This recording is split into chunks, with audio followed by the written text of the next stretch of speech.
열왕기상 14장 21절부터 31절 말씀까지 보겠습니다. 열왕기상 14장 21절에서 31절 말씀입니다. 21절 말씀. 솔로몬의 아들 르호보암은 유다 왕이 되었으니 르호보암이 왕위에 오를 때에 나이가 41세라.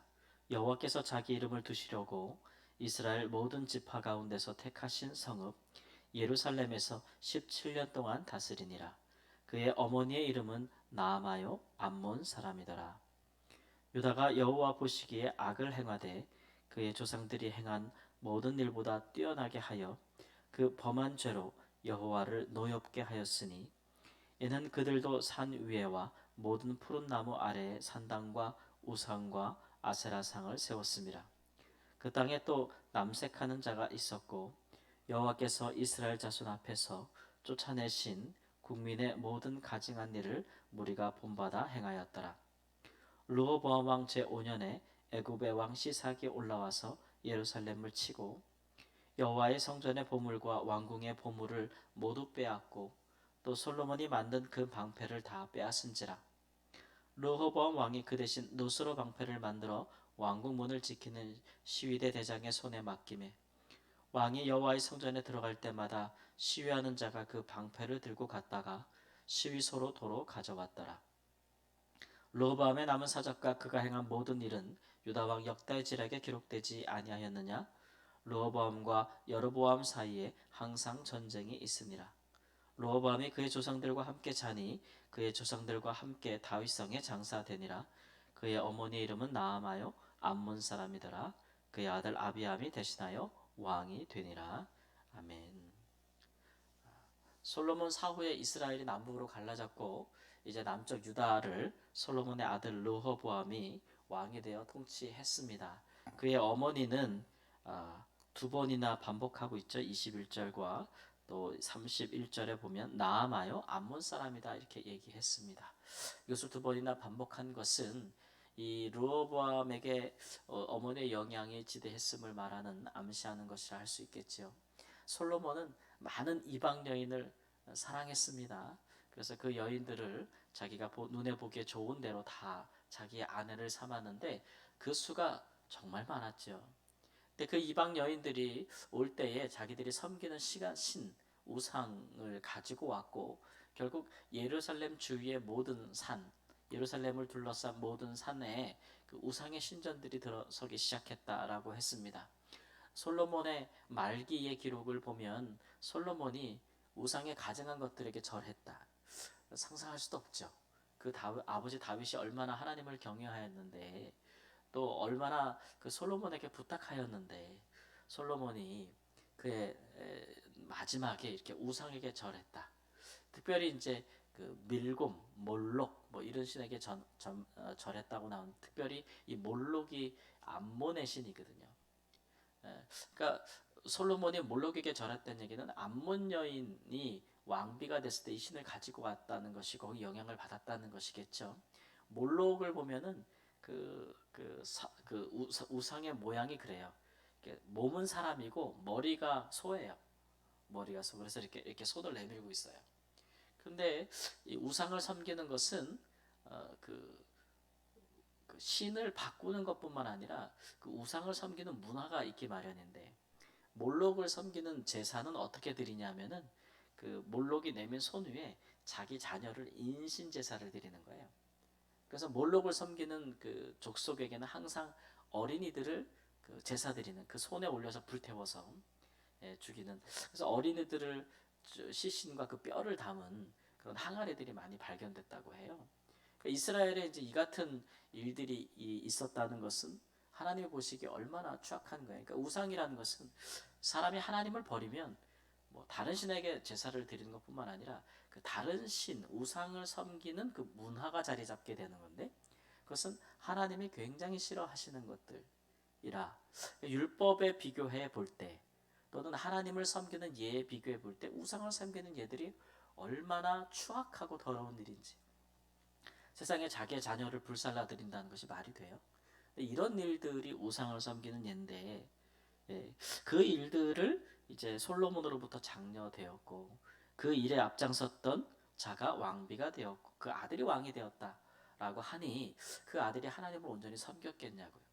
오늘 말씀에 보면 유다가 여호와의 보시기에 악을 행했다라고 말하고 있는 것은 이제 북이스라엘은 여로보암이 그렇게 금송아지를 섬기고 그렇게 했는데 이제 남유다도 이제 왕뿐만 아니라 온 백성들이 그렇게 우상을 섬기기 시작했는데 그 가나안 땅에 있었던 민족들, 그 땅에 있었던 민족들이 섬겼던 신들도 가져다가 우상을 만들어서 섬기기 시작했다.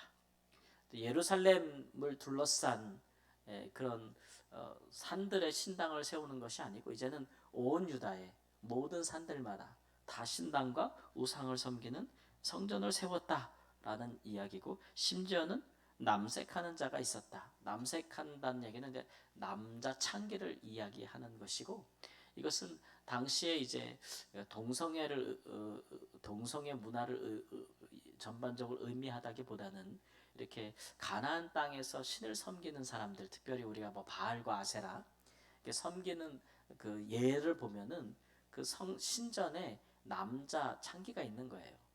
제사 드릴 때. 그래서 이제 그런 일을 또 본받기 시작했다라고 하는 것이고 심지어는 이제 예루살렘에 멸망할 때 후에 가 보면은 예루살렘 성전 안에 남색이 있었다 그래요. 남창이. 그러니 예루살렘이 망할 때쯤 보면은 뭐 성전은 그 형식만 모양만 갖고 있는 거지. 사실 거기서 뭐 별일들이 다 벌어지는 것이죠. 그러니 하나님께서 어찌 이스라엘과 함께하고 그들의 그 하나님이라 일컬음을 받겠어요. 르호보암 왕 제5년에 우리가 역대하를 보면은 르호보암이 왕이 되어서 그래도 그 마음을 하나님께 두고 율법을 지키려고 애쓴 것은 3년 정도 이고 그 이후로는 심각하게 타락하기 시작하는데 이제 5년에 애굽 왕이 올라와서 여호와의 성전의 보물과 왕궁의 보물 모두를 쳤다. 다 빼앗았다고 했습니다. 이제 기록들을 보면은 예루살렘만 친 것은 아니고 사실 북이스라엘과 남유다를 다 치게 된 거예요. 애굽 왕 시삭이. 그 중에서 이제 성전에 있는 모든 보물들 또 왕궁에 있는 걸 다 빼앗겼다라고 이제 언급하고 있습니다. 이렇게 된 것은 이제 그들이 하나님께 악을 행하고 범죄했기 때문인데 그 악이 어떻게 시작되었느냐 보면 이제 분명한 것은 우상 숭배를 통해 시작이 되었다라고 하는 것이겠죠. 우상 숭배가 이래요. 우상 숭배가 처음에는 그 어떤 사람의 모양으로 만든 형상을 에다가 절하고 또 섬기고 하는 것이지만 그것만 있는 것이 아니고 그 우상을 섬기는 악한 죄된 문화들도 뿌리를 잡게 된다라고 하기 때문에 결국 악을 행하는 크나큰 동기가 되고 있는 것이겠죠. 그래서 이런 일들이 시간이 지나면 결국은 하나님과 이스라엘 사이에 심각한 균열을 일으키게 되는 것이고 이스라엘의 남북만 갈라지는 것이 아니라 이제 이스라엘의 국가의 태동에 모체가 되고 이스라엘을 강건하게 하셨던 또 다윗 때에 이스라엘을 하나 되게 하시고 모든 대적들을 물리치게 하시고 평안을 주셨던 이 하나님의 은혜와 사랑이 떠나게 되는 것이죠. 그렇게 되니까 솔로몬이 그렇게 의지하고 솔로몬이 그렇게 그 마음을 뒀던 애굽에서 결국은 쳐들어와서 다 점령하지 않습니까? 솔로몬이 처음 결혼한 이방년이 누구예요? 첫 번째 왕비가 애굽의 딸 바로의 딸이에요.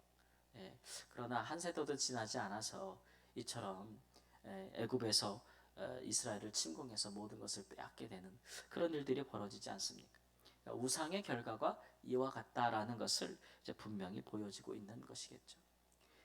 한 사람이 우상을 섬기는 것도 죄악된 일이겠지만은 한 나라의 국가의 지도자가 특별히 이스라엘 같은 경우에 하나님을 버리고 우상을 섬기는 것은 아주 심각한 결과를 초래한다고 볼 수가 있겠습니다. 그러니까 우리 믿는 사람들은 하나님을 잘 섬기는 것은 하나님을 섬길 뿐만 아니라 이제 하나님을 섬기는 문화가 자리 잡는 거예요. 하나님을 섬기게 되면 어떤 일들이 있어요? 이렇게 우상처럼 자기 자식을 불살러 드리거나 아주 음란해서 남자와 남자가 여자와 여자가 혹은 남녀가 제사를 드리는 곳에서 그렇게 음란한 행위들을 성적 행위들을 하고 그것이 사회에 다 퍼지게 되고 이런 문화는 배격하게 되는 것이죠. 우리 하나님은 음란한 것을 싫어하시고 이스라엘을 보세요. 율법에 보면 하나님을 섬기던 예는 아주 거룩하고 정결합니다. 예. 그런 일들, 하나님의 율법이 얼마나 사람의 생명과 거룩함을 중시하고 도덕적이고 윤리적인 것을 강조하는지 우리가 잘 알고 있잖아요. 그러니까 하나님을 섬기는 사람들은 이처럼 하나님 보시기에도 또 이렇게 아름답고 거룩한 문화들이 자리 잡게 돼 있는데, 하나님을 버리게 되면은 이제 하나님의 명한 말씀을 버리게 되고 율법을 버리게 되면 그 다음부터는 이방인들이 행하는 아주 사악하고 음란한 무리들이 문화들이 이스라엘에 자리 잡게 되는 것이겠죠. 그러므로 뭐 예전에는 이런 몰록과 또는 무슨 밀곰이라든지 이런 우상의 신전에서 우상의 형상을 섬기는 것으로 그렇게 이스라엘이 타락하였지만, 오늘날에는 뭐 특별히 손으로 만든 그런 것들을 섬기는 우상은 아니겠지만 여전히 우리 세상의 문화가 얼마나 하나님의 말씀에서 떠나서 음란하고 사악한 일, 죄된 일들이 많은지를 우리가 생각해 본다면, 하나님 믿는 사람들은 주님 믿습니다, 믿습니다 할 뿐만 아니라 하나님이 보시기에 옳지 못한 것들을 배격하는 그런 문화를 멀리하는, 그런 문화를 바꾸어가는, 우리 사회에 정말 하나님 보시기에 거룩하고 아름다운 문화들을 삶의 모습들을 만들어가는 그런 것들이 우리 그리스도인들에게 있어야겠다라는 생각을 가지게 되는 것이죠. 우리 그리스도인들이 세상에서 사는 것이 그저 뭐 일을 하면서 먹고 사는 것만 우리의 삶의 목표는 아니겠습니다. 그것도 굉장히 중요한 일이고 우리에게 필요한 일이겠지만, 무엇보다도 우리가 살아가고 있는 우리 사회 속에서 죄된 문화가 자리를 잡지 아니하도록 힘쓰는 것이고, 사람들이 그 마음에 하나님보다, 하나님의 말씀보다 더 귀하게 여김으로 우상이 된 것들을 단호하게 배격하는 그런 삶의 모습을 보여줌으로써 우리 사람이 믿는 자나 믿지 않는 자나, 심지어는 이제 믿지 아니하는 사람이 볼 때에도 하나님 믿는 자들이 살아가는 삶의 방식이 정말 아름답고 귀하다, 정말 거룩하구나, 정말 이 시대 귀감이 될 만하구나 라는 것에 대한 것을 분명히 보여줄 수 있는 귀한 삶이 있기를 우리 주 예수님의 이름으로 축원합니다. 아멘. 하나님, 우상을 마음에 두고 또 하나님보다, 하나님이 우리에게 이렇게 살라 하신 삶의 모습보다 하나님 더 타락하고 죄된 것들을 우리의 삶의 모습으로, 삶의 태도로 삼아서 산다면 하나님, 그 사회는 결국은 무너질 수밖에 없고 그 사회는 악하여질 수밖에 없고 그 시대의 사람들은 더러워질 수밖에 없음을 하나님의 말씀을 통해서 우리에게 보여주고 계십니다. 하나님의 사람들이 분명한 뜻을 가지고 오늘날 이 시대에 우리가 살면서 믿지 않은 자에게도 본이 될 만한 그런 신앙과 삶을 드러낼 수 있도록 주여 도와 주시옵소서.